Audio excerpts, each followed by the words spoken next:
To be honest with you, I was kind of weary of it, reading stuff, and then, trying to go with Terminator and Skynet and all that stuff, and getting too smart. But, I was talking to some other friends that kind of do a lot of social media management and run business and stuff, and so they'd play with it. And so, curiosity killed the cat, and I started messing with it, and it is super useful. Super useful. So, I mean, it's kind of like all the search engines on the entire internet put into one. Mm-hmm.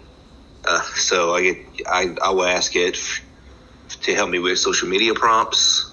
It's helped me generate some images that I couldn't really wrap my head around to get exactly what I wanted on my own for beer labels and social media and event ideas. There's nothing that I've asked it to do that it hasn't been able to help me with yet. Though the image generation is still a little wonky. That one's a few steps behind the text generator. What was the first thing that you did and kind of made you be like, okay, I can do this?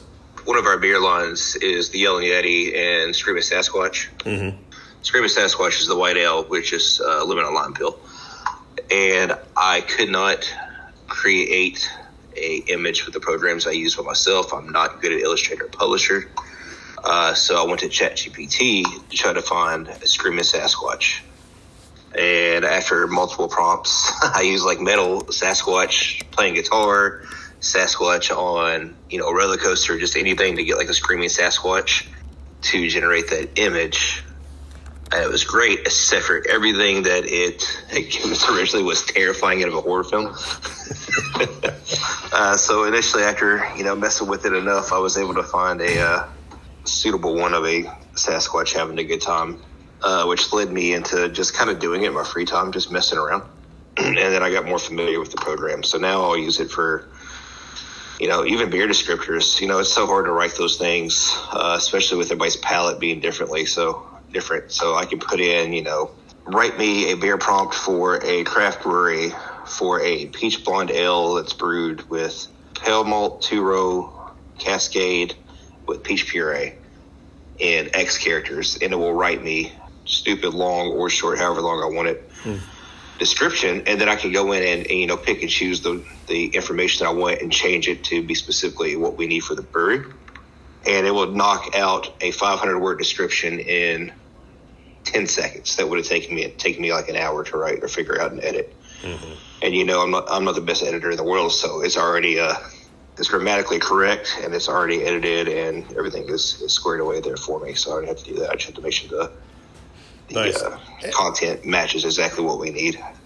And you're not, like you said, you're able to pick and choose things instead of, you're not taking verbatim. It's a great place. It's an idea creator. It's not the end all be all. You're still putting a human element to it. Right. So when I go in, I put all the prompts that I want in there. Like I said, I can tell it what malts we use, what hops, what flavors it's going to kill, what nose it really has, and it will fill out the gaps and use, very attractive words to help, engage people that be reading the description on social media or a label. To really can captivate them into reading the story of the drink and, or the beer or whatever. And like you said, I can pick and choose, pull stuff out, edit it to make it fit exactly what we need. And then I can slap it on social media or, whatever, what have you. Yeah. How's, have you been able to use it in any other aspects outside of that? Are you using it, like what you said, for social media, like other types of posts that you've either created or it's given you ideas? I mean, where else have you gone with it? Before I started messing with this, all of our SOPs, all of our documentation, our policies, our handbook, just pretty much all of our internal documentation was things that I created myself. So I was actually able to go into the one I used for that was ChatGPT. I was able to go in there and type in, write me a policy for a craft brewery discussing, things like our substance use on shift, employee conduct with customers, dress code, things like that. And again, since it has the entire internet and it learns, it just pulls, I guess, I was thinking the most common collective things that you see across all companies that have those documents online. Mm-hmm. And it gave me an entire SOP for all those things. And I was able to take that, again, as I said, and pull out the things that didn't apply to us and add things that weren't there. And a lot of it was stuff that I hadn't included already.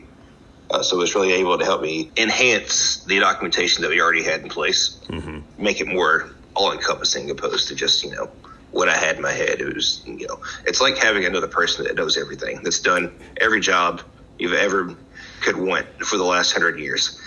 Sure. And they know, so you're just like, hey, what do you think about this? Like, hey, I think these 10 things about it. Which one do you like? And you take it out and put it in your documentation. It's great for that, for sure. It's saving you time and effort that, like you said, to write a 500-word descriptor would take you an hour, but now you're taking 10 seconds and maybe spending 10 minutes on, picking and choosing what you want out of it. How does that help productivity? Because what are you able to do with that extra time, or be able to use it in some other worthwhile effort instead of having to sit down and think about stuff like this? My role at the brewery has evolved from taproom manager to everything manager, except for brewing side. I don't mess with that anymore.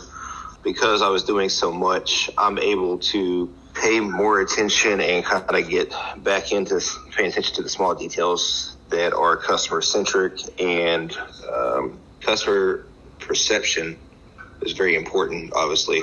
And I'm able to get in, because I'm spending less time staring at a screen and trying to come up with stuff. I can pay more attention to, maybe this needs repairs.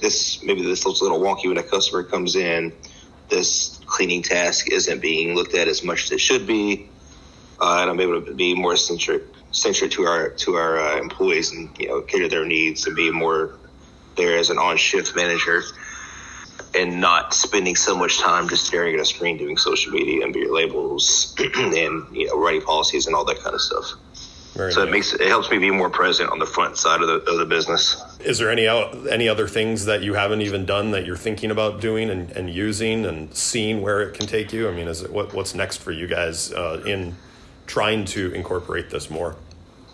I'm sure there is more stuff that I will use it for. It's pretty much not let me down thus far. It's been an incredibly useful tool.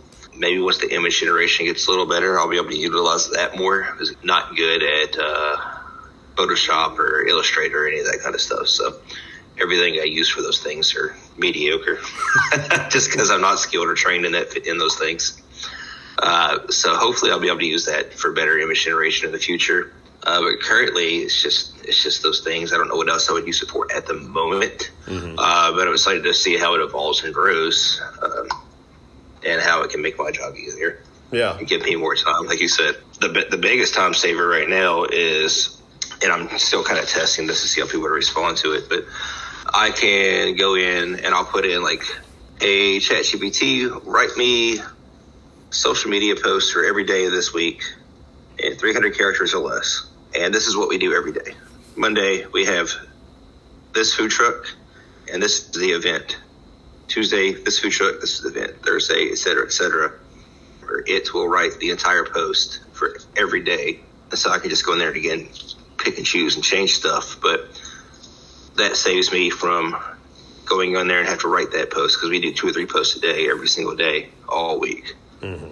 So that saves a ton of time too. But so lead me to a post that you guys have right now on social media that was a ChatGPT. I'm kind of just scrolling through right now to see if I can tell a difference even. You know what I mean? Like I want to see, do you think can you tell if you wrote it or if it was a ChatGPT creation that you modified? I mean, sure. How do you tell it in the same voice? So I don't think I do not speak the same as the ChatGPT, and it doesn't speak the same as me, obviously. It doesn't have the cultural influence or the socialization and stuff like that aspect, so it's pretty straightforward. I don't know that anybody can tell the difference, like you said, but if you look back on our Facebook page, 5 days ago, there was a post about Friday vibes at Abettor Brewing Company. I'm looking at it right now. Well, I'll tell you the biggest indicator is I never use emojis. So all those emojis that are there, that's all ChatGPT stuff. Yeah. That I edited and changed. So I did that for I think a week or two, just to kind of see if it made a difference in how people respond, if it's more engaging. And then I'm going back to just regular, more simplistic stuff, because our policy before was outside of like events and beer release posts, short and sweet, simple, just like, yo, hey, what's up? This food truck, we're doing this cool stuff today. Come down. Because Tyler doesn't think that people read posts at all. If they're more than, like 50 words or whatever, what have you. That's how we've done it for a while.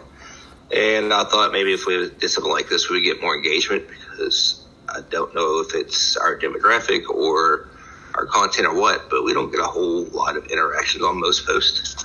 And we have 10,000 followers, or 10,000 likes and 11,000 followers.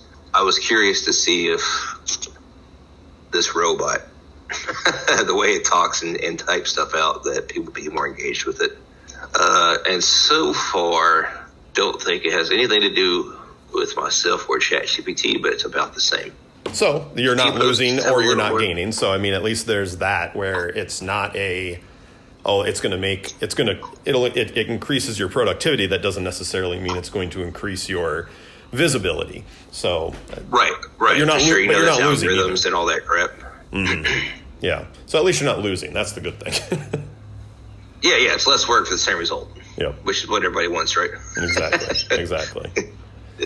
Well, that's cool. Yeah, I think that's some of the stuff that I could think about, and I think it's an interesting topic, especially for the size brewery that you guys are, the amount of people that are working there.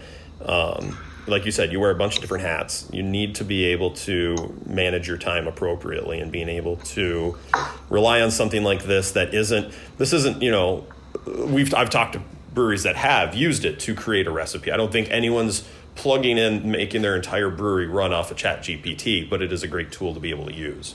Yeah, I would love, if I could figure it out at some point, to be able to take our photos and create our graphics and everything. They get to the point, and like on Monday, I'm just like, here's 200 files, and here's what we're doing this month. Do our entire social media for 30 days, and I'll see you next month, and just not look at it again. It's not there yet, but that would be great, because social media is kind of the bane of my existence right now. I hate it, but it's part of it. Amen.